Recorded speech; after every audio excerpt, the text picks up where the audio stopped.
Medical college ആശുപത്രിയിൽ ചികിത്സാ പിഴവെന്ന് പരാതി. ശസ്ത്രക്രിയയ്ക്ക് വിധേയനായ ആളിന്റെ കാലിൽ പുഴുവരിക്കുന്ന നിലയിൽ കണ്ടെത്തി. പാരിപ്പള്ളി സ്വദേശി രാജേന്ദ്ര പ്രസാദിനാണ് ചികിത്സയിൽ പിഴവ് സംഭവിച്ചത്. ഐസിയുവിൽ നിന്ന് വാർഡിലേക്ക് മാറ്റിയപ്പോഴാണ് ബന്ധുക്കൾ ഇത് കണ്ടത്. വിവരങ്ങളുമായി KB ശ്യാമപ്രസാദ് ചേരുന്നുണ്ട്. ശ്യാമപ്രസാദ്, ഈ ആശുപത്രികളിലെ വീഴ്ചകൾ, സിസ്റ്റത്തിന്റെ തകരാറുകൾ, അതൊന്നും ഒരു മാറ്റവുമില്ലാതെ തുടരുകയാണോ?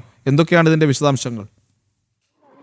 പ്രജിത്തെ, ഗുരുതരമായ ഒരു ചികിത്സാ പിഴവ് തന്നെയാണ് ഇപ്പോൾ തിരുവനന്തപുരം മെഡിക്കൽ കോളേജിൽ ഉണ്ടായിരിക്കുന്നത്. കഴിഞ്ഞ 28-ന് ബൈക്ക് ആക്സിഡൻറ്റിൽ കാലിന് ശസ്ത്രക്രിയ നടത്തിയ ശേഷം ബാൻഡേജ് ഇട്ടിരുന്ന രോഗിക്ക് പുഴുവരിച്ച നിലയിൽ 5 ദിവസം പിന്നിടുമ്പോൾ പുഴുവരിച്ച നിലയിലാണ് വെന്റിലേറ്ററിൽ നിന്ന് വാർഡിലേക്ക് മാറ്റിയപ്പോൾ കാണുന്നത്. അവരുടെ ബന്ധുക്കളാണ് ഇപ്പോൾ പ്രതികരിക്കുന്നത്. അവരുടെ പ്രതികരണത്തിലേക്ക് പോകാം. വാർഡ് ICUയിൽ കിടന്നപ്പോൾ സംഭവിച്ചതാണിത്, ഈ പുഴുവായത്. പ്രധാനമായി ഇൻഫെക്ഷൻ ആയതാണ്. എന്താണ്, ഈച്ച വന്നിരുന്ന് അതിൽ മുട്ടയിട്ട് അത് പുഴുവായതെന്നാണ് അവർ പറയുന്നത്. അങ്ങനെയാണ് 5 ദിവസമായിരുന്നു. ICUയിൽ കിടന്ന രോഗിയുടെ കാലിൽ ഈച്ച വന്നിരുന്ന് മുട്ടയിട്ട് പുഴുവായി. എത്ര ദിവസമായി ഇവിടെ അഡ്മിറ്റ് ആയിട്ട് 5 ദിവസമായി. 3 മണിക്ക് 8:30. അത് ഞങ്ങൾ പാരിപ്പള്ളിയിൽ നിന്ന് ഞങ്ങൾ കൊച്ചു വിളിച്ചിട്ട് പറഞ്ഞു, അമ്മ എനിക്ക് പേടിയാവുന്നു, അച്ഛൻ്റെ കാലിൽ ഇതിനൊക്കെ പുഴുവുണ്ട്, ആരും വന്ന് നോക്കുന്നില്ല, അമ്മ പെട്ടെന്ന് വാ, എനിക്ക് പേടിയാവുന്നെന്ന് മോൻ വിളിച്ചപ്പോഴത്തേക്ക് ഞങ്ങളിവിടെ വന്നപ്പോൾ 8 മണി കഴിഞ്ഞ് ഞങ്ങളിവിടെ വന്ന് പ്രശ്നം ഉണ്ടാക്കിയതിന് ശേഷമാണ് ഒരു ഡോക്ടർ വന്ന് സംസാരിച്ചിട്ട് അച്ഛനെ കൊണ്ടുപോയി കാലിൽ ഡ്രസ്സ് ചെയ്തിട്ട് ഇപ്പോൾ കൊണ്ടുവന്ന് 15-ാം വാർഡിൽ കിടത്തിയേക്കുന്നത്. വെന്റിലേറ്ററിൽ ആദ്യം ICUയിലായിരുന്നു. ഞങ്ങളിപ്പോൾ പരാതി ഞങ്ങൾ കൊടുത്തില്ല. കാരണം ഇത് ആർക്കാണ് പരാതി കൊടുക്കേണ്ടത് എന്താണെന്ന് ഞങ്ങൾക്ക് അറിയില്ല. ഞങ്ങൾക്ക് ഇവിടുത്തെ ഒന്നും അറിയില്ല. കാരണം ആരുടെ നമുക്കൊന്നും ചോദിക്കാൻ പറ്റൂല. ഇവിടെ തൂക്കാൻ നിൽക്കുന്ന ആൾ തൊട്ട് അങ്ങോട്ടുള്ള ആൾക്കാരെടുത്ത് നമുക്ക് വാതുറന്നൊന്നും ചോദിക്കാൻ പറ്റില്ല. കാരണം ഇല്ല, ജയിലിൽ കിടക്കുന്ന കുറ്റവാളികളുടെ അടുത്താണ് പെരുമാറൂലേ, ആ രീതിയാണ് അവർ നമ്മളത് എന്ന് വെച്ചാൽ മനുഷ്യനെ കണ്ടിട്ടില്ലാത്ത രീതിയിലാണ് അവർ സംസാരിക്കുന്നത്. 5 ദിവസമായിട്ട് ICUയിലായിരുന്നു. ICUയിൽ തന്നെ തുടരണമെന്നാണ് പറഞ്ഞിരുന്നത്. പക്ഷെ അവർ പെട്ടെന്നാണ് ഇന്ന് വന്നിട്ട്, എനിക്ക് തോന്നുന്നു ഈ പുഴുവങ്ങാണ്ട് ആയപ്പോഴത്തേക്ക് അവർ അവിടുന്ന് അച്ഛനെ കൊണ്ടുവന്ന് വാർഡിലോട്ട് നടതള്ളിയതാണെന്നാണ് എനിക്ക് തോന്നുന്നത്. അറിയായിരിക്കും, കാരണം അവരല്ലേ ഇത് കാണുന്നുള്ളൂ. നമുക്ക് ICUയിൽ നമുക്ക് കയറാനോ അച്ഛനെ നോക്കാനോ പറ്റൂലല്ലോ. ജസ്റ്റ് ഒന്ന് പാഡ് മാറ്റാനോ അല്ലെങ്കിൽ ആഹാരം എന്തെങ്കിലും കൊടുക്കുന്ന ടൈമിൽ മാത്രമേ ICUയിൽ ആരെയും നിർത്തത്തില്ല.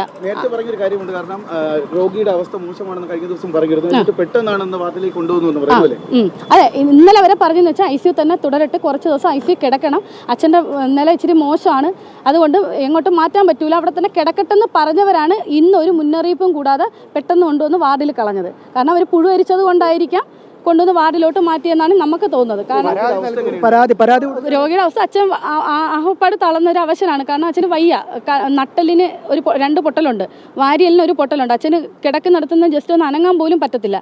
ആ കാല് അത്രയ്ക്കും വികൃതമായിട്ട് പുഴുവരിച്ച് കിടക്കണം. ഇപ്പോഴാണ് ആ ഡ്രസ്സ് ചെയ്തൊന്ന് അച്ഛനെ അവിടോട്ട് കൊണ്ടുവന്ന് കിടത്തി. നിയമ നടപടിയായിട്ട് മുന്നോട്ട് പോകാനാണോ തീരുമാനം? ആണ്, നിയമ നടപടിയായിട്ട് മുന്നോട്ട് പോകാൻ തന്നെയാണ് തീരുമാനം. കാരണം ഇത് നാളെ വേറൊരാൾക്കും ഈ ഒരു അവസ്ഥ ഉണ്ടാവരുത്. മെഡിക്കൽ കോളേജ്, നമുക്കൊരു മനുഷ്യൻ്റെ ജീവൻ ഇവിടെ ഒരു വിലയില്ലെങ്കിൽ പിന്നെ എന്തുവാ? ഇത്രയും ഒരു മനുഷ്യൻ കിടന്ന് 5 ദിവസം കൊണ്ട് കിടന്ന് വേദന തിന്നുവാണ്. നിങ്ങൾക്ക് ആ കാല് കാണുമ്പോഴേ അതിൻ്റെ അവസ്ഥ മനസ്സിലാവും. ഞാൻ കയറി കണ്ടതാണ്, അതുകൊണ്ട് എനിക്കറിയാം. അത്രയ്ക്കും വേദന തിന്ന ആ മനുഷ്യൻ ഇതിനകത്ത് കിടക്കുവാണ്. ഒരു വിലയുമില്ല ഒരു ജീവന്. അതാണ് ഇവിടുത്തെ സംഭവം. ഇവിടുത്തെ കാര്യം പറയാതിരിക്കുന്നതാണ് ഭേദം. കാരണം തൂക്കാൻ നിൽക്കുന്ന ആൾ മുതൽ അങ്ങോട്ട് വരെ എല്ലാവരുടെയും വായിരിക്കുന്ന ചീത്തയും ഇതും അവർ വെറും നികൃഷ്ടമായിട്ടാണ് നമ്മുടെ അടുത്തൊക്കെ പെരുമാറുന്നത്. നമുക്ക് അവരുടെ അടുത്തൊന്നും ചോദിക്കാനോ എന്തെങ്കിലും ഒന്നും മിണ്ടാനോ ഒന്നും പറ്റില്ല. അവർ ഇല്ല, കൊല്ലാൻ നിൽക്കുന്ന കണക്കാണ് ആൾക്കാരോട് പെരുമാറുന്നത്. ഇപ്പം നമ്മൾ വിളിച്ചപ്പോൾ ഒരു ഡോക്ടർ ചൂടായാണ് സംസാരിച്ചത്. അപ്പം നമ്മൾ ഞാനാണ് സംസാരിച്ചത്. ഞാനും നല്ല രീതിയിൽ ചൂടായി തന്നെ സംസാരിച്ചത്. അപ്പോൾ അയാളുടെ ഭാഗം ന്യായീകരിക്കുന്നത്. അപ്പോഴാണ് പറയുന്നത് ഇത് ഈച്ച വന്നിരുന്നു, മുട്ടയിട്ട് പുഴുവായതാണ്. ഇങ്ങനെയൊക്കെ നമ്മൾ വന്നപ്പോൾ ഒരു കിഷോർ, നമ്മുടെ ഫയലിനകത്ത് എഴുതിയേക്കുന്ന ഡോക്ടറിന്റെ പേര് കിഷോർ എന്നാണ്. പക്ഷേ ഇപ്പം ഡോക്ടർ അല്ല, ഇപ്പം അവിടെ ഇരുന്ന് ഏതോ ഡ്യൂട്ടി ഡോക്ടർ എങ്ങാണ്ടാണ് വന്നത്. പ്രജിത്ത്, പ്രധാനമായും ഇത്തരത്തിലുള്ള ഗുരുതരമായ ആരോപണങ്ങളെല്ലാം തന്നെയാണ് കുടുംബം ഉന്നയിക്കുന്നത്. പ്രധാനമായും ഇന്ന് 28 നടന്ന സംഭവം 5 ദിവസത്തിന് ശേഷം വെന്റിലേറ്ററിൽ നിന്ന് വാർഡിലേക്ക് മാറ്റുന്നു. ഈ വാർഡിലേക്ക് മാറ്റുന്ന ഘട്ടത്തിലാണ് ഈ കാലിൽ പുഴുവരിച്ച നിലയിൽ കാണുന്നത്. എന്തായാലും വെന്റിലേറ്ററിൽ നിന്നാണ് പുഴു അല്ലെങ്കിൽ ഇത്തരത്തിലൊരു ബാക്ടീരിയ ബാധ ഏറ്റതെന്ന് തന്നെയാണ് കുടുംബം ആരോപിക്കുകയും ചെയ്യുന്നത്. എന്തായാലും നിയമ നടപടിയുമായി മുന്നോട്ട് പോകാൻ തന്നെയാണ് നിലവിൽ കുടുംബത്തിൻ്റെ തീരുമാനം. ശ്യാമ, ഇത് ചിന്തിക്കാൻ കഴിയുന്ന ഒരു വിഷയമല്ല. കാരണം അവർ ICUയിൽ കഴിയുന്നു, ICUയിൽ അയാളെ സർജറി ചെയ്തിരിക്കുന്നു, സർജറി ചെയ്തിട്ട് അയാളുടെ കാലിൽ ആ മുറിവുണ്ട്, അല്ലെങ്കിൽ സർജറിയുടെ ആ ബാക്കി പത്രങ്ങളുണ്ട്. അവിടെ ഈ പറയുന്ന രീതിയിൽ ഈച്ച വന്ന് മുട്ടയിട്ട് അത് പുഴുവായി മാറി. ആ പുഴുവ് അയാളുടെ കാലിൽ ഈ പറയുന്ന രീതിയിൽ കൂടുതൽ മാംസഭാഗങ്ങൾ ഭക്ഷിക്കുന്ന സാഹചര്യം ഉണ്ടാകുന്നു. അയാളുടെ അവസ്ഥ കൂടുതൽ എന്താ പറയുക, വളരെ ദുരിതമാകുന്നു.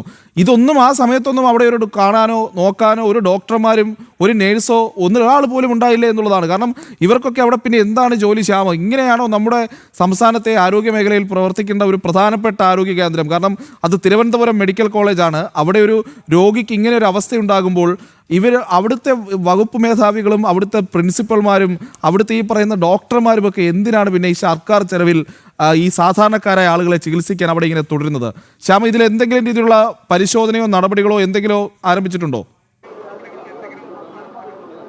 പ്രജിത്ത്, ഇതുവരെ സംബന്ധിച്ച ഔദ്യോഗികമായ പരിശോധനകളോ നടപടികളോ ഒന്നും തന്നെ ആരംഭിച്ചിട്ടില്ല. കുടുംബം അല്പസമയം മുമ്പാണ് ഇത്തരത്തിലൊരു പരാതിയുമായി രംഗത്തെത്തുകയും ചെയ്തത്. ദൃശ്യങ്ങളടക്കം ഇത്തരത്തിൽ മാധ്യമങ്ങൾക്ക് മുൻപാകെ എത്തുകയും ചെയ്തു. തുടർന്നാണ് ഇപ്പോൾ ഈ ഡ്യൂട്ടി ഡോക്ടർ, സ്ഥലത്തുള്ള ആശുപത്രിയിലുള്ള ഡ്യൂട്ടി ഡോക്ടർ ഇപ്പോൾ അവിടെ എത്തുകയും ഒപ്പം തന്നെ ഈ മുറിവ് ക്ലീൻ ചെയ്തുകൊണ്ട് മരുന്നുകളടക്കമുള്ള സംവിധാനങ്ങളിലേക്ക് കടക്കുകയും ചെയ്തത്. ഈ 28-നാണ് നിലവിൽ ഈ വെന്റിലേറ്റർ ICUയിലേക്ക് ഈ രോഗി എത്തുന്നതും തുടർന്ന് ഇവിടെ ചികിത്സ നടക്കുകയും ചെയ്യുന്നു. ഇതിനിടയിലാണ് ഇന്ന് വാർഡിലേക്ക് മാറ്റി 3 മണിയുടെ വാർഡിലേക്ക് മാറ്റി ഈ ഒരു 5 മണി സമയമാകുമ്പോഴേക്കും ഇത്തരത്തിൽ കാലിലെ ഗുരുതരമായ അവസ്ഥയെക്കുറിച്ച് ബന്ധുക്കൾ പോലും അറിയുന്നത്. തുടർന്നാണ് ഡോക്ടർ ഇടപെട്ട് ഇപ്പോൾ നിലവിൽ ചികിത്സ തുടർ ലഭ്യമാക്കിയിരിക്കുന്നത്. വളരെ ദാരുണമായൊരു സംഭവമാണ്. ഒരു സർക്കാർ മെഡിക്കൽ കോളേജാണ്. ആ മെഡിക്കൽ കോളേജിൽ ചികിത്സയിൽ കഴിയുന്ന ഒരു രോഗി, അവർ സാധാരണക്കാരാണ്, അവർ നേരിടുന്ന പ്രശ്നങ്ങളൊക്കെ അവർ പറയുന്നുണ്ട്. അയാൾ അവിടെ ICUവിൽ കഴിയുമ്പോൾ വളരെ സുരക്ഷിതമായി, വളരെ അണുവിമുക്തമായി, വളരെ കൃത്യമായ രീതിയിലുള്ള പരിചരണം ഉറപ്പുവരുത്തേണ്ട ഒരു സ്ഥലത്ത് ചികിത്സയിൽ തുടരുമ്പോൾ അയാളുടെ കാലിൽ പുഴു നുളയ്ക്കുക എന്ന് പറയുന്നത് എന്ത് തരം ആരോഗ്യ സംവിധാനമാണ് എന്നൊന്ന് ആലോചിച്ച് നോക്കേണ്ടത്.